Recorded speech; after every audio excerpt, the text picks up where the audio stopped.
everyone, and welcome to this episode of Burning Questions with Brooke. I'm Brooke Tolley, the General Director at Opera Roanoke, and I am so excited because today we are interviewing our Artistic Director, Maestro Steven White. Welcome, Steven. How are you? Well, I'm doing great, Brooke. I'm so glad to have this chance to talk with you. You know, we never talk. We Never talk. at all. Never. We have nothing to do with each other except for these exciting interviews. Right, exactly. So because I know nothing about you at all, I'm going to ask you a series of questions today. And the first one is, tell us a little bit about your music background and how you came to be a conductor.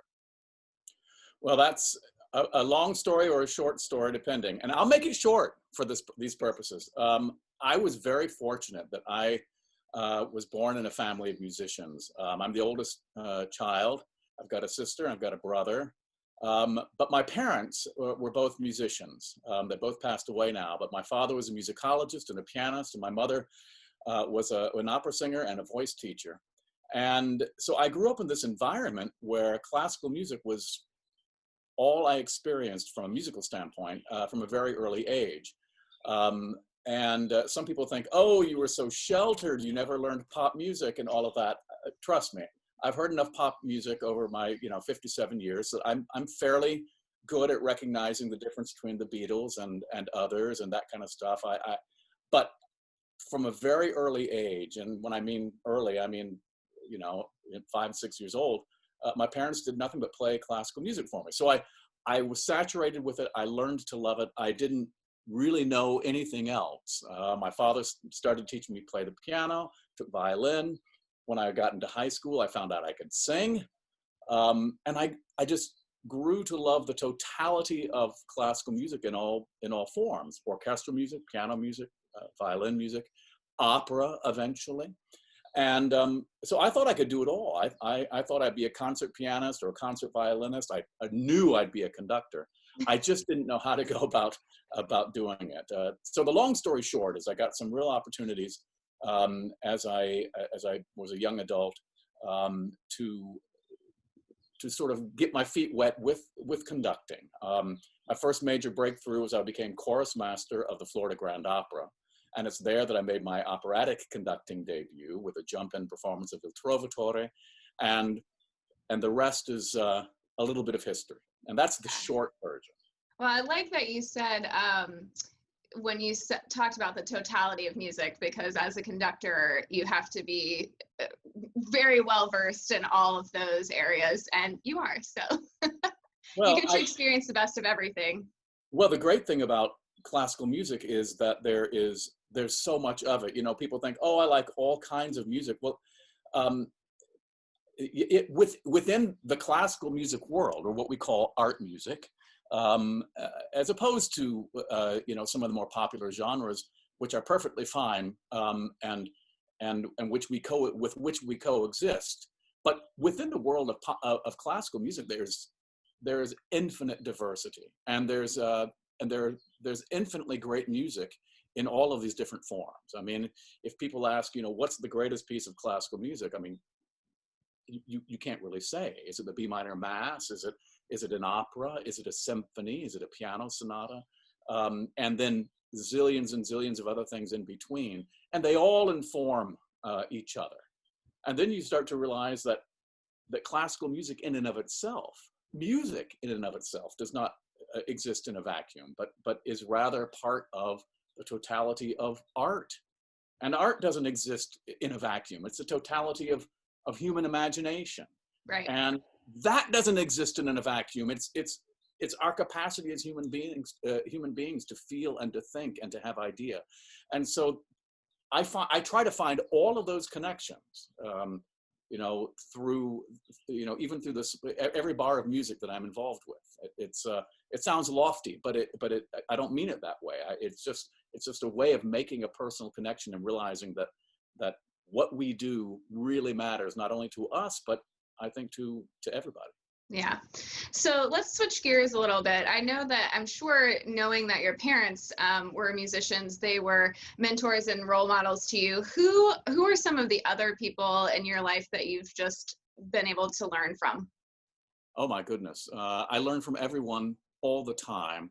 You know, as a collaborative musician, which a conductor by definition is, you learn from all the people with whom you work. I will say that a wonderful experience I had early on was my involvement with Robert Shaw, the great conductor who was for many years the music director of the Atlanta Symphony, but is most famous for being a great choral conductor.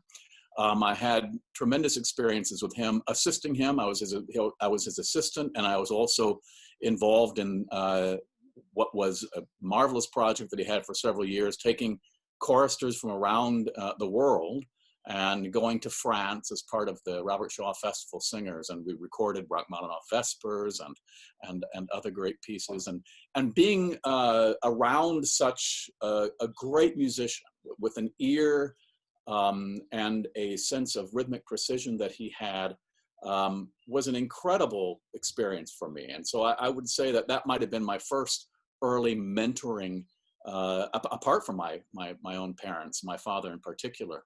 I would say Robert Shaw was the first great musician to make that kind of an impression on me. But I have to say also that just our wider community of the recording artists that we all know and love. I remember falling in love with Placido Domingo and Leontine Price and Cheryl Milnes and Pavarotti and Herbert von Karajan and Dietrich Fischer-Dieskau. And it's one thing to say, oh, these are musicians we admire and like to listen to. But if you're not learning from these people, I in a certain sense, Herbert von Karajan and Dietrich Fischer-Dieskau taught me more about art and beauty than almost anybody else. And that's just by studying how they approached music and the documents that they left for us on recordings and in biographies and that kind of thing. Yeah, I think listening to those conductors and singers, it's almost like you have to learn something while you're listening. You can't not, because it's just so great. It kind of makes you want to explore more, I think. Exactly. If you're not learning something from these folks, it says more about you than it does about them, I think. So you have had the privilege of conducting at one of the biggest opera houses in the country, the Metropolitan Opera. What's it like to be in that pit with those musicians? Well, I mean, the Metropolitan Opera Orchestra is, if not the finest orchestra in the world, certainly in the top 5. There's no debate about that. I'm just talking about orchestras generally, not even specifically opera orchestras. But the thing that really is most astounding about the Metropolitan Opera Orchestra is, number one, that they are, as an ensemble, they are human beings of such incredible goodwill and great colleagueship. I've never been around an orchestra where everyone seems to be genuinely aware of the opportunity that they are having and the quality that each one from an individual standpoint is trying to foster. So they're great individuals, and they also, as a unit, I mean, they know and love this music as in an unimaginable kind of way. So, for example, I made my debut conducting La Traviata. It was the 969th time that the Met Orchestra has played La Traviata. No. And so not only do they know the literature better than any other orchestra, but they also, since they do this on a daily basis for the entire season, they have become the world's greatest listening orchestra. So not only do they help you be with the stage by listening themselves, but they also know the music so entirely well. And they're just so really wonderful. It's hard to explain the experience. And it's not to say that you're not needed. The Met Orchestra, like any great orchestra, is not content with just time beaters. And it was a tremendous experience, artistic and otherwise, for me just to be able to work with them on a few occasions. I would say that as much as I enjoyed those performances that I did, rehearsing the Met Orchestra, I had opportunity to rehearse them in the Rake's Progress of Stravinsky, and I mean, there's just no greater thrill than doing such great music with the world's greatest opera orchestra. I would imagine that conducting you know, every conductor has their own style. And so even though they've at that point had played it 969 times, you know, I think each conductor brings something new that they really have to focus on and be aware of. So they can't really put it on autopilot, Right. because you know, you'll notice. Well, I'll tell you what's very interesting. It's a matter of gaining trust, and you can gain their trust or you can lose their trust in the first 30 seconds of a piece. And No pressure. yeah, no pressure. But a good orchestra is going to be with itself. You know, they are going to err on the side of being together as an ensemble, even before they're going to commit to an orchestra.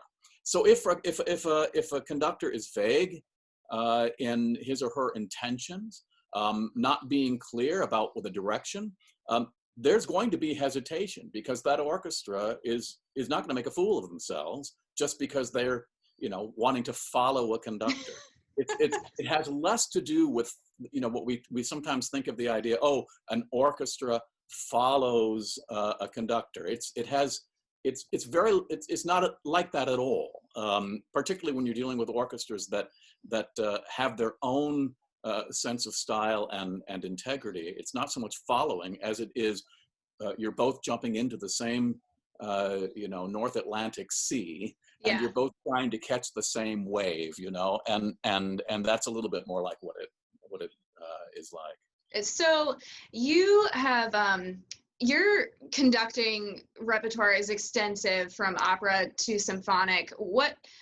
What's kind of the difference there between conducting those two things? I mean, obviously we've got singers, and well, we have singers in both. You know, I think opera is of course more theatrical, but what's the difference? Do you like one or the other more?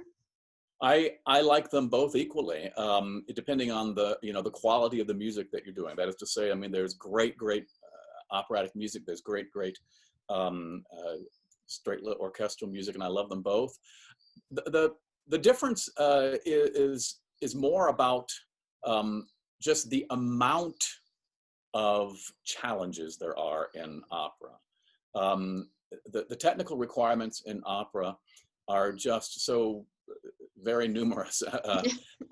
It is not so much that there isn't a different technique. There shouldn't be a different technique. And one's approach to conducting opera, my approach to conducting opera is no different at all than if I'm conducting a Tchaikovsky symphony or a straight orchestral piece. But the technical demands, just the environment of the theater, the environment of the orchestra pit, the needs of the singers on stage, those are all things that don't necessarily exist when you're doing a concert or repertoire that doesn't have those particular things. It doesn't mean that one is necessarily easier than the other. But what I would say is that to do opera well, you have to have a great command of technical matters that might not necessarily come up all that much in non-operatic literature. The great thing about the operatic procedure, and you know, I know you've talked with other singers that have worked with us before, and you have an entire experience in opera that is different.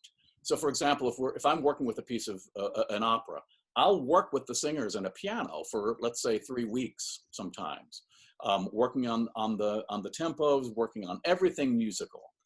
I then take what I know about what these singers need, what we need in terms of pacing, what we need in terms of tempo, in terms of breathing, all of these things that I've learned in the process of working with the singers.